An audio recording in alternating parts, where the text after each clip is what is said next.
بسم الله الرحمن الرحيم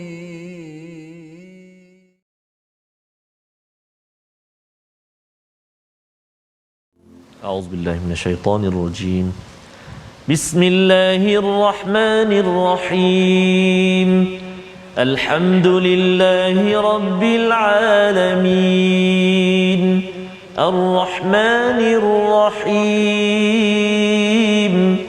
مالك يوم الدين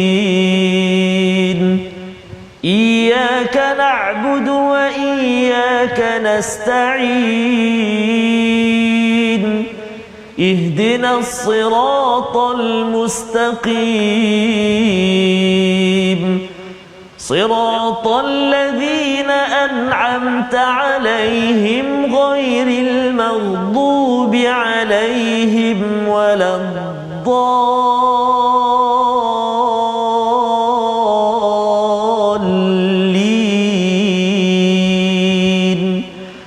آمين صدق الله العظيم.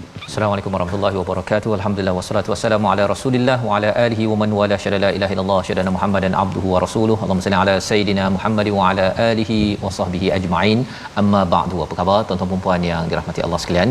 Kita bertemu dalam My Quran Time baca faham amal pada hari ini. Kita sama-sama ceria gembira ingin mengulang kaji halaman 300 hingga 305 bersama pada di studio pada hari ini adalah Al-Fadhil Ustaz Tirmizi Abdul Rahman. Apa khabar Ustaz? Alhamdulillah Ustaz Fazrul.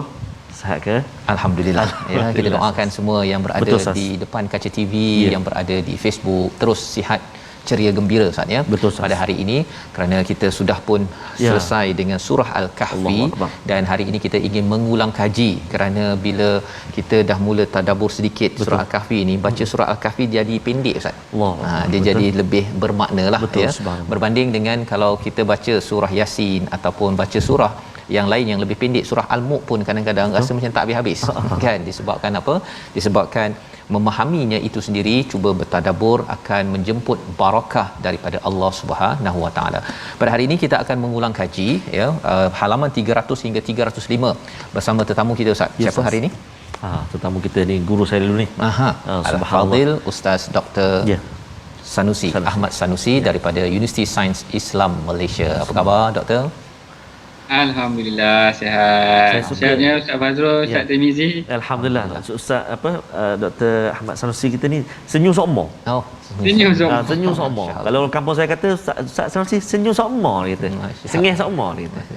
Alhamdulillah. Alhamdulillah. Terima kasih Doktor sudi bersama pada hari ini untuk kita melihat kepada surah Al-Kahfi, di mana pada surah ini ada 110 ayat, surah yang digalakkan untuk dibaca, ditadabbur ya pada setiap minggu, dan paling kurang pun kita nak mengambil beberapa ayat pada hari ini untuk kita semak.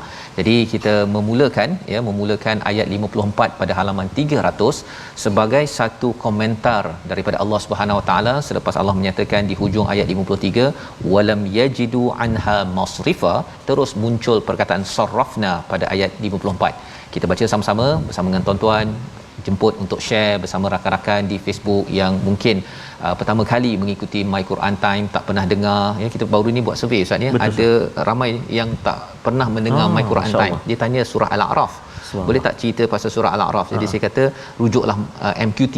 Dia kata MQT tu apa? My Quran Time. My Quran tu apa kan? Jadi tuan-tuan jemput untuk share, dan hari ini kita nak baca ayat 54 sebagai permulaan ulang kaji kita pada hari ini. Silakan. Terima kasih Al-Fadhil Ustaz Fazrul.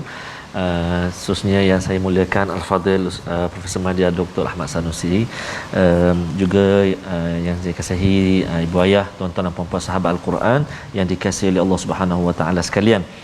Permulaan ini jom kita nak baca untuk sesi ulang kaji ini ayat yang ke-54 Ustaz. 54. Kita nak baca ayat yang ke-54 di halaman yang ke-300. Jemput untuk kongsikan terus pengajian kita pada hari ini, ulang kaji kita dalam surah Al-Kahfi ini insya-Allah. A'udzu billahi minasy syaithanir rajim. وَلَقَدْ صَرَّفْنَا فِي هَذَا الْقُرْآنِ لِلنَّاسِ مِنْ كُلِّ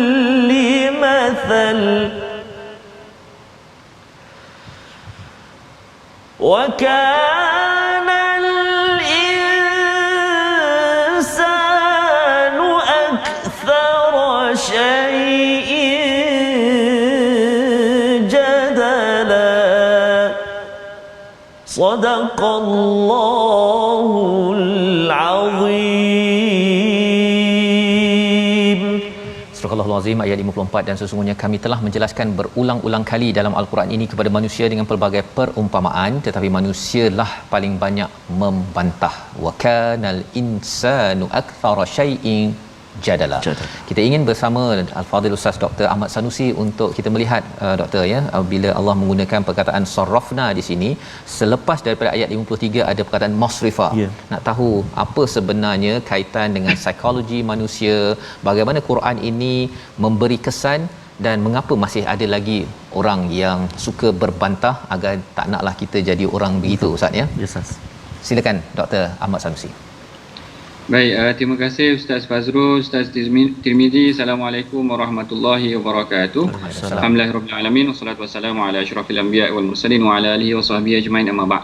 Baik, saya masuk terus kepada persoalan yang ditanyakan oleh Ustaz Fazrul tadi mengenai tentang perkataan sarrafna, iaitu kami bentangkan ataupun kami berikan tentang ayat-ayat yang ada di dalam Al-Quran, contoh-contohnya, tetapi manusia masih lagi suka membantah. Wa kana al-insanu aktsara syai'in jadala. Kalau kita tengok tadi pun Ustaz Fazrul ada menceritakan pada ayat yang ke-53, Allah Taala telah menceritakan pada ayat ke-53 mengenai tentang bagaimana Allah Taala membentangkan contoh-contoh ataupun tentang satu, tidak boleh kita nak berpatah balik daripada apa yang telah diperintahkan itu tadi. Kemudian dalam ayat yang seterusnya Allah Ta'ala kata walaqad sarrafna, kami bentangkan ataupun kami pelbagaikan contoh-contoh yang ada di dalam Al-Quran. Sebelum kita masuk tentang ayat yang ke-54 yang ditanya ni, saya suka untuk berikan contoh-contoh bagaimana dalam Al-Quran Allah Ta'ala menggunakan perkataan sarrafna ini dengan pelbagai bentuk ataupun dengan pelbagai contoh. Kalau kita pernah lalui sebelum ni dalam suratul Isra, yang Allah Taala kata walaqad sarrafna lin-nasi fi hadzal qur'ani min kulli mathal. Kami pelbagaikan sarrafna ni maksudnya tanwi' wa takrir, iaitu kami pelbagaikan contoh-contoh dan kami ulangi contoh di dalam Al-Quran ini. Tetapi dalam surah Isra Allah Taala kata fa'aba aktsarun nasi illa kufura. Tetapi manusia ingkar, bahkan mereka mengkufuri nikmat Allah Taala. Bahkan dalam surah yang lain pula, dalam suratul Isra juga Allah Taala menyebut walaqad sarrafna fi hadzal qur'ani liyadhakkaru wa ma yaziduhum illa nufura. Allah Taala kata kami bentangkan lagi contoh, manusia lari. Kami bentangkan contoh, manusia kufur. Kami bentangkan contoh, manusia bergaduh ataupun berdebat lagi. Jadi Allah Taala sebenarnya datangkan di dalam surah Kahfi ini tentang salah satu reaksi manusia apabila dibentangkan kepada mereka ayat-ayat Allah, mereka lari daripada Allah. Mereka jauh daripada ayat Allah, mereka kufur kepada Allah, bahkan mereka berlawan balik, berdebat balik pula dengan apa yang telah dibentangkan oleh Allah dalam Al-Quran. Jadi kalau kita boleh ambil pengajaran daripada perkataan sarrafna yang ada di dalam muka surat halaman ke-300 ini, ayat 54 ni, sebenarnya Allah Ta'ala memberikan kepada kita contoh bagaimana sebenarnya ini adalah reaksi-reaksi normal yang berlaku kepada manusia yang perlu kita teladani supaya persediaan buat kita untuk berdepan dengan manusia. Kalau kita sampaikan kebenaran, akan ada yang lari, akan ada yang bantah, akan ada yang memberontak balik ataupun kufur daripada arahan yang disampaikan kepada kita. Dan kemudian Allah Ta'ala jelaskan juga manusia ni memang suka berjidal ataupun manusia ni suka memberikan bantahan. Baik, yang ni yang diceritakan oleh Syekh Tantawi. Saya suka ambil contoh daripada Syekh Tantawi kerana tafsirnya agak mudah, yang mana dia kata perkataan sarrafna ini ataupun kami pelbagaikan, kami bentangkan contoh-contoh ini, sebenarnya di dalam surah Kahfi sendiri Allah Ta'ala memberikan dua contoh yang jelas. Yang kalau kita baca dalam suratul Kahfi, yang awal tu Allah Ta'ala ada sebut tentang wadrib lahum mathalan rajulaini ja'alna li ahadihima, yang Allah Ta'ala berikan contoh tentang dua orang lelaki. Kemudian di penghujung surah ni pun Allah Ta'ala bentangkan lagi wadrib lahum mathalan hayatid dunya Allah Ta'ala bentangkan contoh tentang kehidupan dunia, seakan-akan tak perlu tengok surah lain, tengok sahaja dalam suratul Kahfi dah ada contoh-contoh yang Allah Ta'ala berikan kepada kita untuk kita ambil pengajaran. Contoh yang Allah Ta'ala berikan tentang manusia yang kaya raya, mewah, bahkan mempunyai pengikut yang ramai, tetapi akhirnya membawa kepada dia kufur kepada Allah Ta'ala, melakukan perkara yang dilarang oleh Allah Ta'ala. Hari ini kalau tuan-puan tengok, ada di kalangan kita yang mungkin pengikut yang ramai, orang yang kaya, tetapi kita bimbang, akhirnya sebenarnya kekayaan dia, follower dia yang ramai, akhirnya mendedahkan dia untuk melakukan perkara yang bukan mungkin yang dilarang oleh Allah Ta'ala. Jadi ini hati-hati, contoh yang Allah Ta'ala beri itu dah ada dalam Al-Quran, dah ada dalam surah Kahfi yang kita baca, yang Allah Ta'ala berikan contoh-contoh ni, tapi kita tengok sebenarnya dia berlaku dalam kalangan kita juga pada hari ini. Jadi inilah yang mungkin kita boleh ambil pengajaran daripada ayat ke-54 ni. Allah Ta'ala dah beri contoh dah ribuan tahun yang lalu tentang pelbagai contoh. Ashabul Kahfi contoh dari aspek akidah, dua lelaki itu tadi contoh dari aspek harta yang banyak dan pengikut yang ramai. Kemudian tentang contoh dari aspek ilmu tentang kisah Nabi Musa nanti, contoh kuasa Nabi Khidir. Tetapi akhirnya manusia ni masih lagi suka bergaduh, ataupun manusia ni suka lagi membantah. Ini yang kita harus ambil pengajaran. Pertama, bagaimana Allah Ta'ala telah membentangkan contoh yang banyak kepada kita. Yang kedua, kita hendaklah bersedia, andai kita menyampaikan kebenaran, orang akan bantah kita balik. Yang ketiga, bagaimana kita sebenarnya tidak terkeliru dengan contoh-contoh ataupun tidak terkeliru dengan umpan-umpan dunia yang Allah Ta'ala akan berikan kepada kita, yang akhirnya mungkin boleh menghanyutkan kita.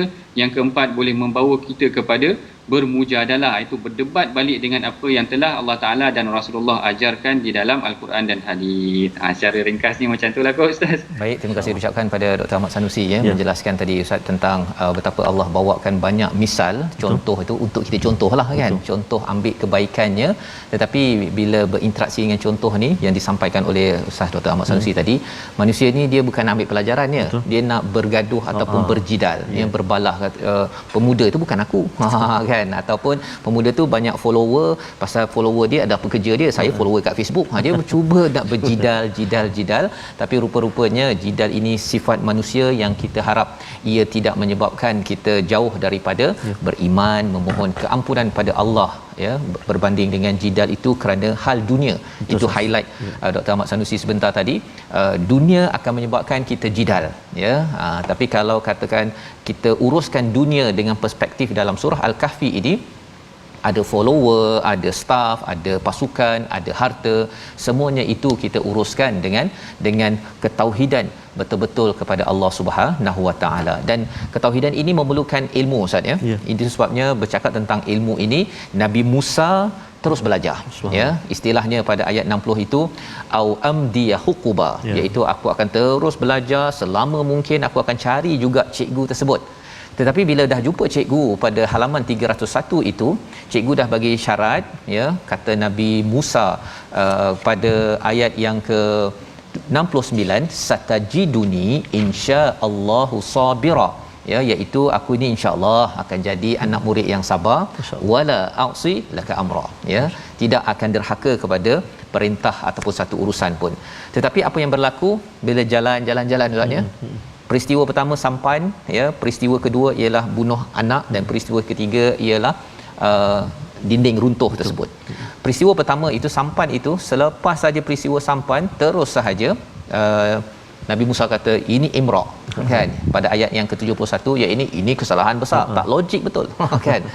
Dan bila Nabi Khidir, ya, gurunya menegur, dah tengok dah kamu tak mampu bersabar dengan aku, pada ayat yang ke-72 ada perkataan Nabi Musa yang menarik. Qala la tu'akhizni bima nasit. Kita baca ayat 73, pendek, tetapi kita perlukan pencerahan daripada Dr. Ahmad Sanusi, bagaimana kita nak memastikan apa maksud di sebalik perkataan Nabi Musa, aku lupa. Bolehkah kita ni pelajar lupa, ataupun macam mana nak elakkan lupa, ataupun apa sebenarnya di sebalik ayat 73. Kita baca dahulu bersama Ustaz Tarmizi. Terima kasih kepada Ustaz Fazrul, yang bahagia Fadil Ustaz Dr. Ahmad Sanusi, juga tuan-tuan dan puan-puan sahabat Al-Quran dikasihi Allah Subhanahu Wa Taala sekalian. Saya tertarik dengan kalimah atau perkataan yang digunakan oleh Fadil Dr. tadi, umpan dunia. Umpan dunia. Allah, kalau nak mancing nak ada umpan. Betul. Tapi umpan dunia ni jangan dia umpan kita untuk makin jauh daripada Allah Subhanahu Wa Taala. Mudah-mudahan amin ya rabbal alamin. Jadi kita nak baca sekarang ni ayat yang ke-73. Jom kita baca sama-sama insya-Allah. A'udzu billahi minasy syaithanir rajim. Qala la tu'akhidni bima nasitu wa la turhiqni min amri usra. Sadaqallahul azim. Nabi Musa berkata, janganlah engkau menghukum aku kerana terlupa, dan janganlah engkau membebaniku dengan sesuatu kesulitan dalam urusanku. Saya serahkan kepada Dr. Ahmad Sanusi untuk mencerahkan ini perkataan ni macam mana nak guna kalau sekarang ni sebagai pelajar Ustaz ya. Kalau pelajar universiti ke, pelajar sekolah rendah ke, sekolah menengah, cikgu lupalah cikgu. Boleh ke begitu? Silakan doktor. Baik, terima kasih Ustaz Fazrul Ustaz Tarmizi. Saya kira ni juga adalah antara ayat yang menarik yang juga boleh kita kaitkan dengan perbincangan sebelum tadi. Sebenarnya kalau kita tengok Nabi Musa ni pun dia ada akal dia juga. Masuk akal saya ni maksudnya dia berbincang ataupun nampak seakan-akan nampak macam nak berjidal juga sedikit dengan guru dia. Yang mana kalau kita balik sikit pada bahagian jidal tu tadi, sebenarnya jidal ni tidaklah semuanya tidak baik. Perdebatan ataupun perbincangan ni tidak semuanya tidak baik. Kalau kita tengok dalam Al-Quran, Allah Ta'ala perintahkan kita dalam aspek dakwah boleh menggunakan kaedah jidal. Allah Ta'ala kata, ud'u ila sabila rabbika bil hikmati wal mau'izatil hasanah wajadilhum billati hiya ahsan. Maknanya Allah Ta'ala kata dakwah kepada golongan-golongan ni dengan kaedah berhikmah dan mau'izah yang baik, dan kemudian Allah Ta'ala kata jadil. Maknanya berjidal, berdebat dengan mereka dengan kaedah yang baik. Jadi kalau kita tengok kat sini, ada juga jidal, perdebatan yang positif, yang mana kalau tak silap saya, para sahabat sendiri, Rasulullah sendiri pernah memerintahkan Hasan bin Thabit. Maknanya bila datang satu gerombolan yang berhujah dengan Rasulullah, dengan syair mereka, dengan khutbah debat mereka, lalu Rasul kata, kum ya Hasan, bangun wahai Hasan, jawab mereka. Maknanya Rasul benarkan juga kaedah perdebatan itu dalam urusan dakwah, dalam urusan yang baik.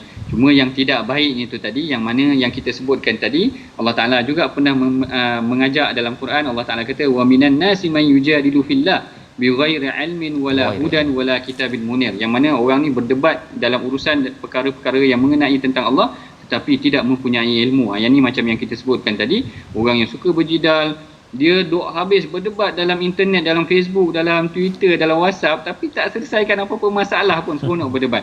Baik, masuk balik tentang kisah Nabi Musa tadi.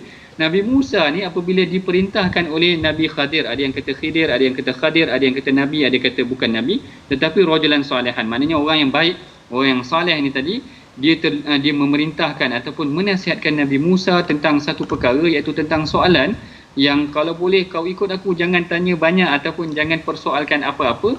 Tapi Nabi Musa memberikan cadangan yang banyak, bahkan ada soalan-soalan yang diberi. Akhirnya ditegur kepada Nabi Musa. Nabi Musa pun menjawab, la tu'akhidni ayyuhan abdun salih, wahai abdun, hamba yang soleh, janganlah kau marah aku, bima nasitu, terhadap apa yang aku lupa. Apa yang Nabi Musa lupa? Iaitu liwasiyatika fi tarkis soal wal i'tirad hatta yakunu li minkal bayan. Yang ni yang disebutkan oleh Syekh Tantawi. Apa yang Nabi Musa lupa itu adalah tentang perintah yang Abdun Saleh tu tadi, lelaki yang saleh, atau Nabi Khadir tu katakan tadi, bahawa kalau boleh jangan banyak tanya ataupun jangan membantah tentang apa yang aku akan lakukan tu tadi. Itulah perkara yang dilupai ataupun Nabi Musa terlupa. Bila Nabi Musa terlupa, dia sebenarnya benda ni adalah satu proses pendidikan. Kalau kita tengok dekat sini bagaimana apabila seorang pelajar itu terlupa, maka anak muridnya mengingatkan kepada dia, anak murid mengingat gurunya mengingatkan kepada dia. Dan sifat lupa ni sebenarnya bukanlah satu sifat yang terlalu keji sangat. Maksudnya ada beberapa situasi kalau kita tengok di dalam hadis sendiri, Rasulullah pun dalam beberapa situasi dia terlupa. Kalau kita tengok dalam sebuah hadis yang mana satu hari Rasulullah sedang berjalan dan Rasulullah terdengar bacaan Al-Quran seseorang sehingga menyebabkan Rasulullah memuji bacaan Quran tersebut, dan Rasulullah kata rahimallahu laqad azkarani kaza wa kaza ayatan, iaitu lelaki tersebut telah mengingatkan kepada Rasulullah tentang ayat-ayat yang mungkin sebelum tu Rasulullah mungkin tertinggal dan sebagainya. Bahkan kalau kita tengok dalam sebuah hadis, Rasulullah pernah juga menunaikan solat tetapi dia tertinggal dalam beberapa perkara ataupun teringkas solatnya, sehingga dia ditegur oleh seorang sahabat namanya ataupun dia dipanggil sebagai Zu al-Yadain, iaitu seorang yang mempunyai tangan yang sedikit zahirnya nampak macam panjang. Jadi dekat sini kita dapati ada sifat lupa tu adalah satu perkara yang biasa, tetapi bagi penuntut ilmu bagi penuntut ilmu, lupa itu bukan satu alasan untuk dia bagi excuse kepada gurunya tentang satu perkara yang diperintahkan kepada dia. Tadi kita tengok Nabi Khadir ataupun hamba yang saleh itu menasihatkan kepada Nabi Musa, lalu Nabi Musa terlupa, lalu gurunya ni mengingatkannya bahawa ada perkara-perkara yang kita tidak boleh lupa dalam menuntut ilmu. Jangan lupa itu dijadikan alasan sehingga boleh dijadikan hujah untuk berdebat pula balik dengan gurunya. Yang ini adalah satu perkara yang tidak baik. Dalam perkara mengenai lupa ni tadi, kalau kita tengok seorang yang menghafaz Al-Quran, ia diperintahkan agar sentiasa mengulang kaji Al-Qurannya, kerana lupa terhadap Al-Quran secara sengaja adalah satu perkara yang terkeji juga. Sebaik-baiknya dia hendaklah mengingati ataupun mengulang kaji terhadap apa perkara yang telah dia hafalnya, kerana itu adalah satu perkara seakan-akan menjadi tanggungjawab sebagai seorang pelajar hafiz. Begitu juga dengan orang yang menuntut ilmu hadis, maknanya dia sebaik-baiknya mempunyai kekuatan ingatan ataupun konsisten dalam pengajian ilmu hadisnya agar periwayatannya tidak terjejas. Saya bagi contoh dalam pengajian ilmu hadis, bagaimana sebenarnya kekurangan ingatan seseorang menjejaskan riwayat dia. Menjejaskan riwayat ini maksudnya kalau dia kurang dhabit, dalam istilah hadis dipanggil dhabit, kurang sikit ingatannya, level hadisnya tak jadi sahih dah. Maknanya orang yang mempunyai masalah ingatan, dia tidak boleh meriwayatkan hadis yang sahih. Hadisnya akan terkesan turun kepada hasan. Bahkan kalau lagi banyak dia terlupa, hadis dia boleh turun kepada dhaif. Ini bahaya dalam ilmu hadis. Sebenarnya kekuatan ingatan penting. Yang ni yang kita boleh ambil pengajaran daripada ayat ini. Pertama, bagaimana guru menasihati pelajar. Andai sekiranya pelajar terlari daripada prinsip-prinsip pengajian di dalam hadis ataupun di dalam pengajian apa sahaja sekalipun. Yang kedua, pelajar hendaklah sentiasa berusaha. Sebagaimana yang disebutkan tadi, dalam bidang Al-Quran dia kena ingat, dalam bidang hadis juga dia kena ingat, kerana kekuatan ingatan menampakkan tentang kekuatan ilmu seseorang juga. Dan yang ketiganya, sifat lupa itulah bukanlah satu perkara yang terlalu terkeji, kerana ada juga beberapa perkara yang manusia mungkin akan lupa, tetapi janganlah dia sengaja lupa. Buat-buat lupa pula jadi alasan pula dia untuk meninggalkan sesuatu perkara yang diperintahkan kepada dia. Wallahu a'lam. Baik, terima kasih ucapkan doktor ya, jelas kat situ dan bagi penuntut ilmu. Betul. Ataupun jangan pula buat-buat lupa nak pergi mahkamah ke ustaz ya. Jadi itu lain macam dia punya komitmen dalam kehidupan kita ya. Baik, jadi kita berehat sebentar, kita kembali semula untuk menyambung surah Al-Kahfi insya-Allah. My Quran Time, baca faham aman insya-Allah.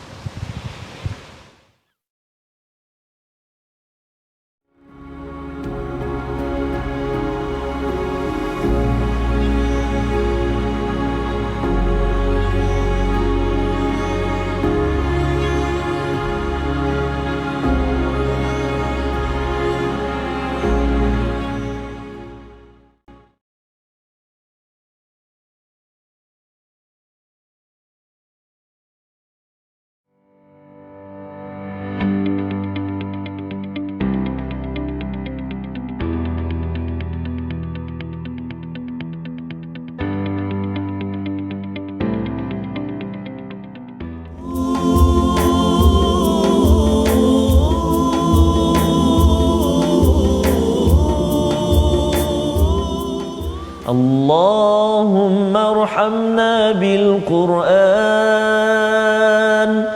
واجعله لنا إماما وهدى ورحمة اللهم ذكرنا منه ما نسينا وعلمنا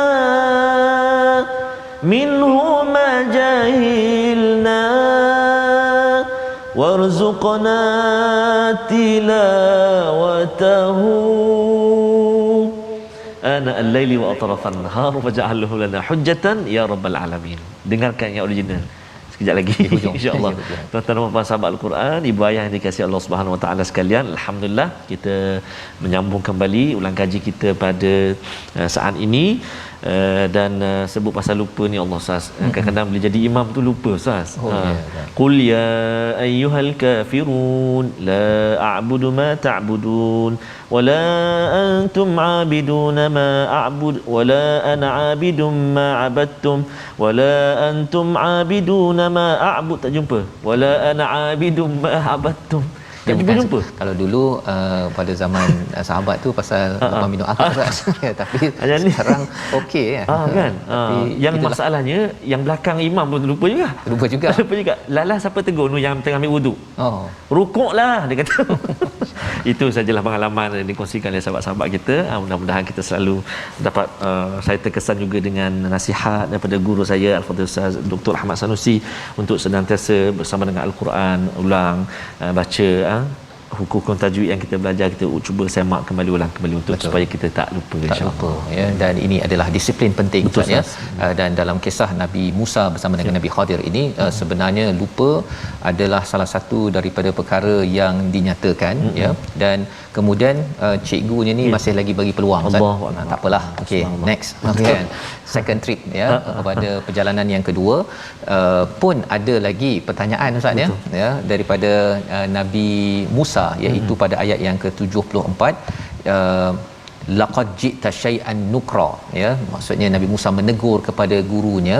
Guru dah beritahu dah awal-awal jangan komen apa-apa syai'a, di hujung nanti kita bincang ya. Tetapi rupa-rupanya Nabi Musa masih lagi, dan kemudian pergi pada perjalanan yang ketiga Nabi Musa masih lagi membuat komentar, tapi dalam bentuk yang bukan soalan pun Ustaz, dalam bentuk yang lembut saja kan. Pada ayat yang ke-77 qala law syi'ta lattakhazta alaihi ajra, iaitu bagus ni kalau dapat upah ni kan, tak adalah terus mengapa tak. Tapi rupa-rupanya pada ayat 78 inilah perkataan daripada Nabi Khadir kepada anak muridnya. Kita baca sekali lagi dan kemudian kita nak melihat macam mana panduan bagi cikgu. Boleh tak cikgu tu rasa macam nampaknya kamu ni dah get out kan? Adakah boleh begitu? Dekat tahap mana? Kita akan bersama dengan Dr. Ahmad Sanusi sebentar lagi. Kita baca ayat 78. Baik, terima kasih kepada Ustaz Fazrul. Sahabat-sahabat Al-Quran, tuan-tuan dan puan-puan ibu ayah dikasihi Allah SWT sekalian, jom kita baca satu ayat lagi, ayat ke-78. Dan hati-hati bacaan kita, saya kira dalam surah Al-Kahfi ini banyak sekali akhir ayat dia dengan mad'iwat. Jadi saya rasa tak lupa kot mad'iwat berapa harakat di ujung-ujung dia kalau berhenti? 2 harakat kalau waqaf. Okey, baik, jom kita baca sama-sama ayat 78 insya-Allah. A'udzu billahi minasyaitonir rajim. Qala hadza firaqu baini wa bainik sa'unabbi'uka bita'wili ma lam tastati' alayhi sabra. Sadaqallahul azim. Surah Al-Azim ayat 78, dia Nabi Khadir berkata, ini adalah perpisahan antara aku dengan engkau. Aku akan memberikan penjelasan kepadamu atas perbuatan yang engkau tidak mampu bersabar terhadapnya. Inilah kata-kata keramat daripada guru ya, Nabi Khadir kepada Nabi Musa. Dan ini garang guru ni sebenarnya. Kan? Dr. Ahmad Sanusi boleh jelaskan macam mana cara nak menjadi guru yang bagus berdasarkan pada panduan daripada ayat 78 ini. Silakan. Baik, terima kasih Ustaz Fazrul, Ustaz Timizi. Baik, ini adalah satu soalan yang menarik juga. Bagaimana sebenarnya kita melihat hubungan antara guru dan pelajar tu, seperti mana yang kita boleh tengok daripada Nabi Musa dan Nabi Khadir ni tadi. Yang mana akhirnya Nabi Khadir kata hadza firaqu baini wa bainak. Ini habislah. Nabi Khidir kata macam ni lah kita, maknanya berlaku proses perpisahan. Tapi kalau kita tengok, yang ni saya suka kongsikan kepada tuan-tuan para penonton yang dirahmati Allah, bagaimana Rasulullah mendidik Sayyidina Muaz bin Jabal. Kenapa saya pilih Muaz bin Jabal ni? Kerana saya tengok di dalam musnad, kalau kita nak cek hadis tentang satu tokoh ataupun tentang tokoh sahabat, kita boleh tengok dalam musnad, kerana Al-Imam Ahmad akan menghimpunkan hadis-hadis tentang satu orang sahabat tu. Kalau musnad Abu Bakar, hadis tentang Abu Bakar saja. Kalau musnad Umar, hadis tentang Umar saja. Yang ni musnad tentang Sayyidina Muaz bin Jabal. Sayyidina Muaz bin Jabal ni saya kira sebenarnya hampir-hampir juga dengan kaedah bagaimana Nabi Musa dan kisah Nabi Musa dengan Nabi Khadir ni tadi, iaitu Rasulullah SAW dia memang train Sayyidina Muaz ni banyak kali. Banyak kali. Ada kalanya dia marah, ada kalanya dia okey. Dalam satu kes Rasulullah SAW menunggang dengan Sayyidina Muaz. Kalau dalam hadis tu kata anna Nabiya SAW wa Mu'adzun radifuhu ala rahlin, iaitu Rasulullah sedang menunggang dan Sayyidina Muaz berada di belakangnya, maknanya menunggang bersama dengan Rasulullah. Lalu Rasulullah tanya kepada Muaz, ya Muaz, dia kata ma min ahadin yashhadu an la ilaha illallah wa anna Muhammadar Rasulullah sidqan min qalbihi illa haramahullah 'alan nar. Lalu Rasulullah kata, siapa yang mengucapkan kalimah syahadah dengan jiwanya yang benar, maka dia tidak akan disentuh oleh api neraka. Terus excited Muaz dengar. Muaz terus cakap kat Nabi, afala ukhbirun bin nas, boleh tak aku nak bagi tahu manusia tentang perkara ni? Lalu Rasulullah tanya Muaz balik, nanti kan dia orang idzan yattakilu, nanti dia orang tak beribadah pula. Macam tu Maknanya Rasulullah nak tengok respon Muaz. Muaz sedang menunggang dengan belakang Rasulullah. Rasulullah ajarkan kepada Muaz satu hadis, siapa yang baca syahadah dia tidak akan disentuh oleh api neraka. Bila Muaz respon, Rasulullah betulkan respon Muaz. Rasulullah kata, kalau kau bagi tahu pada semua orang, bukan semua orang boleh terima. Nanti ada yang tidak mahu ibadah dah, dia sekadar mengucapkan syahadah aja, kemudian dia dah tak nak beribadah, jadi tak kena juga. Jadi menyebabkan Muaz berfikir, tengok kaedah dia, perjalanan yang sama juga macam Nabi Musa dengan Nabi Khadir dalam satu perjalanan, tetapi dialog Rasulullah ni memberikan ataupun meminta respon daripada Muaz, dan dia nak tengok Muaz jawab apa, dan dia betulkan respon Muaz. Macam tu juga yang berlaku dalam kisah dalam suratul Kahfi ni tadi. Bahkan kalau kita tengok Sayyidina Muaz ni, Rasulullah didik dia dengan lebih detail lagi, yang mana Rasulullah banyak kes dia menegur Sayyidina Muaz, bahkan dia suruh Muaz buat secara praktikal. Secara praktikal ni maksud saya maknanya dia pernah ataupun Sayyidina Muaz pernah menjadi imam dalam satu solat Isyak, tapi tiba-tiba Muaz baca panjang. Kalau Ustaz Tirmizi ni baca imam solat boleh ambil pengajaran juga. Dalam solat fardu kita tak boleh baca terlalu panjang. Sehinggalah Muaz baca terlalu panjang, ada makmum yang mukhalafah ataupun ada makmum yang keluar mufaraqah daripada imam tu. Lalu perkara ni disampaikan kepada Muaz,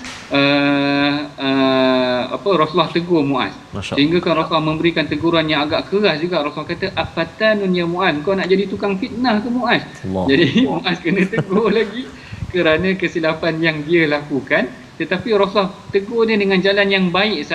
Maknanya ada jalan yang keras, ada jalan yang baik. Ada hadis yang lain Rasulullah kata, inni uhibbuka fillah, wahai Muaz, aku sayang kat engkau kerana Allah Ta'ala. Ada juga teknik dia lain. Tapi yang paling menarik sekali ketika mana perpisahan berlaku. Kalau dalam surah ni kita nak ceritakan tentang perpisahan, bila mana Rasulullah nak berpisah dengan Muaz, Rasulullah ajarkan kepada Muaz satu hadis yang sangat penting. Iaitu Muaz kata, ba'athani Rasulullah SAW ila Yaman.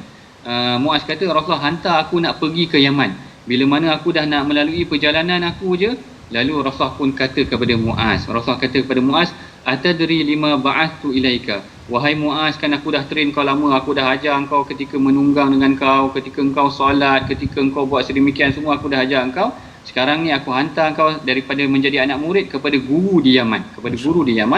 Tetapi bila nak hantar ke Yaman tu, Rasulullah tanya Muaz, wahai Muaz, kau tahu tak kenapa aku hantar kau ke Yaman ni? Lalu Muaz kata tak tahu. Lalu Rasulullah kata, la tusibanna syai'an bighairi izni fa innahu muqulun.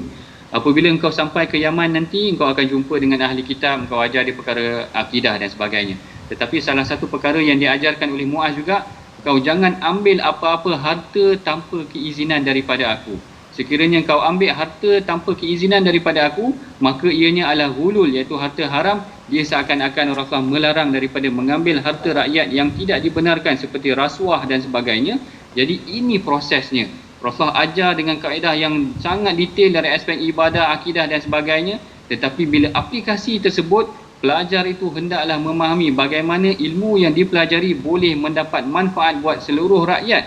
Sehingga kan Rasulullah secara direct menegur Muaz, kalau ada harta orang bagi engkau nanti di Yaman, jangan ambil kerana harta yang diberi boleh membuka ruang kepada rasuah. Ini yang pentingnya. Sebelum perpisahan Nabi Khadir dan Nabi Musa tidak diperincikan, maknanya dia memberikan penjelasan tentang hikmah berlakunya persoalan-persoalan sedemikian. Tetapi kalau kita tengok bila mana berlakunya perpisahan antara Rasulullah dengan Muaz, Rasulullah ajar satu poin yang sangat penting, ilmu yang kau pelajari dengan aku ini hendaklah memberikan manfaat kepada seluruh manusia. Jangan ambil rasuah, jangan ambil harta orang secara haram, jangan ambil perkara-perkara yang tidak dibenarkan oleh Allah Ta'ala. Inilah yang dipertegaskan oleh Rasulullah selain daripada perkara-perkara mengenai tentang akidah tu tadi. Jadi yang ni ada beberapa perbandingan yang saya cuba buat antara pendidikan yang dilakukan oleh Nabi Khadir dengan Nabi Musa, dengan bagaimana Rasulullah mendidik Sayyidina Muaz. Akhirnya mereka sama-sama belajar menuntut ilmu, tetapi yang paling utama sekali adalah bagaimana meletakkan ilmu itu memberikan manfaat kepada orang lain. Kalau kita tengok dalam kes Nabi Khadir tadi tentang bagaimana dia menegakkan dinding itu, kelebihannya untuk anak-anak yatim yang wa kana abuhuma saliha, ibu bapa mereka orang yang soleh. Kemudian bagaimana menyelamatkan sampan tu tadi kerana ada orang merampas. Tengok maknanya kelebihan-kelebihan yang diajarkan oleh Nabi Khadir ni tadi adalah kebaikannya untuk masyarakat awam. Begitu juga yang dipraktikkan oleh Rasulullah apabila dia ajar kepada Muaz, diajarkan kepadanya ilmu yang boleh memberikan kebaikannya kepada masyarakat umum, bukan sekadar untuk dirinya sahaja. Ini antara pengajaran yang penting juga saya kira yang kita boleh ambil daripada kisah pertemuan antara Nabi Musa dengan Nabi Khadir, dan bagaimana Rasulullah pertemuan antara Rasulullah dengan Muaz dan perpisahan dia memberikan kita satu pengajaran penting yang kita boleh pelajari pada hari ini, insya-Allah. Insya-Allah. Terima kasih ucapkan pada Dr. Ahmad Sanusi sebentar tadi berkaitan dengan bagaimana berpisahnya Nabi Muhammad dengan Muaz bin Jabal. Jangan ambil harta rasuah ataupun harta rakyat pada waktu itu. Dan di hujung kisah Nabi Musa bersama dengan Nabi Khidir ini pun Nabi Musa memberi cadangan, lau syi'ta lattakhazta alaihi ajra.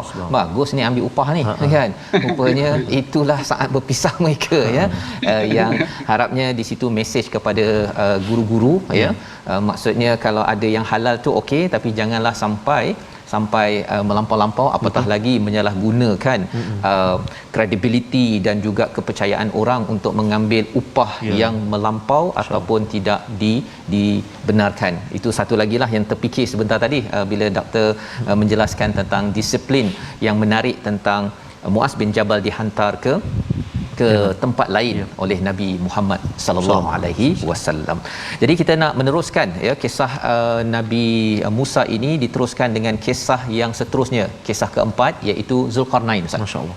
Pada halaman yang ke-303, dan kita nak baca ayat 88 kerana ini adalah antara prinsip keadilan Zulkarnain dalam memimpin. Ayat 88 kita baca bersama Ustaz Tarmizi. Baik, terima kasih kepada Ustaz Fazrul. Subhanallah, bagus sangat tadi pesanan ataupun nasihat daripada Al-Fadhil Ustaz Dr. Ahmad Sanusi. Kalau jadi imam memang tak boleh panjang, Ustaz.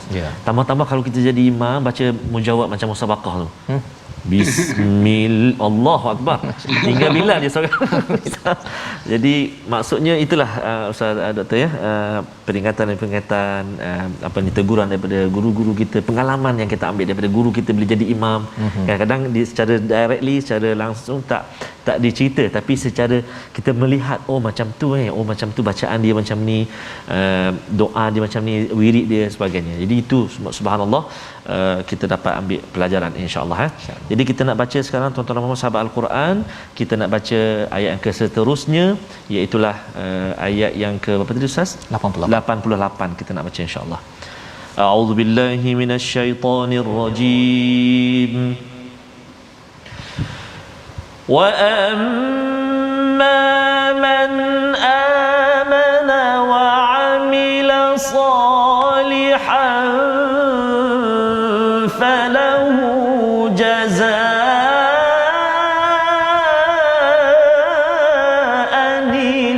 husna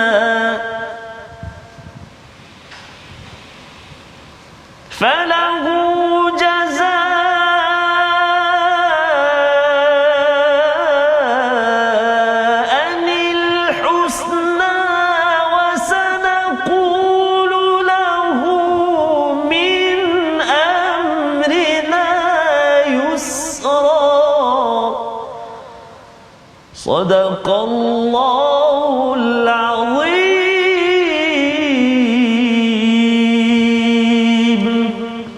Surah Al-Azim ayat 88, bagi orang yang beriman dan melakukan kebaikan maka dia mendapat pahala yang terbaik sebagai ganjaran dan kami akan sampaikan kepadanya perintah kami yang mudah. Itu terjemahan daripada ayat 88. Kita perlukan pencerahan lebih lanjut daripada Ustaz Dr. Ahmad Sanusi untuk melihat bagaimana Zulkarnain memimpin rakyatnya pada mereka yang zalim buat masalah dengan mereka yang buat baik ini. Silakan Doktor.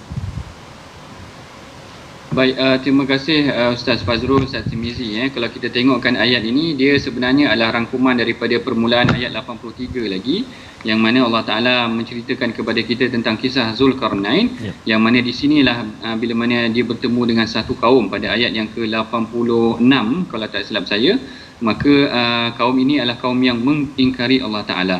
Lalu ditanyakan ataupun diberikan peluang kepada Zulkarnain, dia katakan kepadanya, imma an tu'adziba wa imma an tattakhidha fihim husna, yang mana maksudnya kalau kaum ini engkau diberikan peluang, sama ada kau mungkin boleh memberikan siksaan kepada mereka, pilihlah sama ada engkau nak menyiksa mereka atau engkau hendak bertindak baik kepada mereka. Lalu Zulkarnain memberikan satu prinsip yang sangat jelas dan sangat bertepatan dengan apa yang digariskan ataupun yang disampaikan di dalam Al-Quran, yang mana dia memberikan pandangan yang dia menyatakan qala amma man zalama fasawfa nu'adzibuhu. Barang siapa yang menzalimi, tidak mematuhi perintah Allah, berlanggar, melakukan perkara yang bersalahan dengan syariat Allah, maka ini adalah golongan yang boleh dikenakan hukuman. Boleh dikenakan hukuman dan boleh diberikan hukuman yang berat. Maknanya kat sini kita seharusnya faham ini prinsip yang mudah. Mereka yang bercanggah perlakuannya dengan apa yang diperintahkan oleh Allah dan Rasul, maka mereka boleh diberikan hukuman, maknanya melalui proses ni lah, dengan diperintahkan kepada mereka bertaubat, memberikan ruang kepada mereka dan sebagainya.